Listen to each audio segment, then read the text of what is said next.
U prethodnim klipovima smo pričali o Sparti, pa bi bio red da spomenemo i njihove najveće neprijatelje, antičku Atinu, kolevku demokratije i zapadne civilizacije. Kao što verovatno znate, antička Grčka je bila podeljena na gradove, to jest polise, koji su funkcionisali nezavisno i generalno nisu smatrali da su deo istog naroda. Naravno, sve dok nisu došli Persijanci.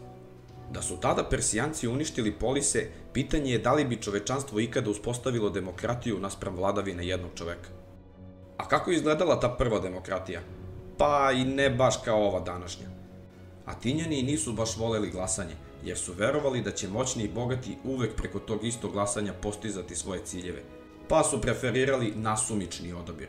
Skupština je bila najviše telo u državi i sastajala se jednom u 10 dana. Na zasedanjima je moralo biti prisutno 6000 slobodnih građana. Ukoliko ih nije bilo dovoljno, robovi su izlazili na ulicu i sakupljali građane.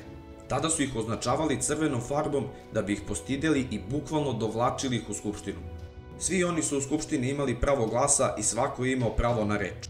Pored te skupštine tu je bilo i veće koje je sačinjeno od nasumično odabranih građana.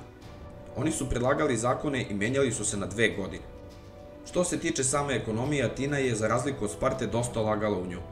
S obzirom da je imala veliku luku, glavna privredna grana je bila trgovina sa drugim mediteranskim gradovima.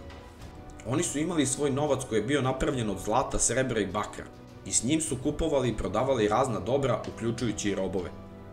Na slici možete vidjeti kako su izgledali ti novčići, sa prednje strane je bila boginja Atine, a sa zadnje strane je bila sova koja je bila njihova životinja zaštitnica. Kad smo već spomenuli robove, možemo se slobodno vratiti na to prvo shvatanje demokratije. Jedini ljudi koji su bili slobodni u Atini su zapravo bili muškarci stariji od 30 godina. Žene u antičkoj Atini su imale daleko manje pravo od žena u Sparti, na primjer.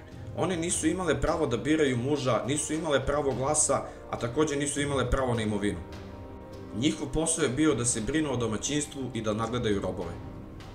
Većina domaćinstava u antičkoj Atini je imala bar jednog roba. Oni su ili bili rođeni kao robovi ili su bili zarobljeni u ratu.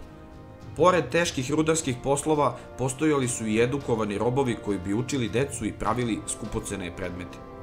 Muškarci su s druge strane pohađali školu sa 7 godina, a sa 18 su išli na vojne treninge.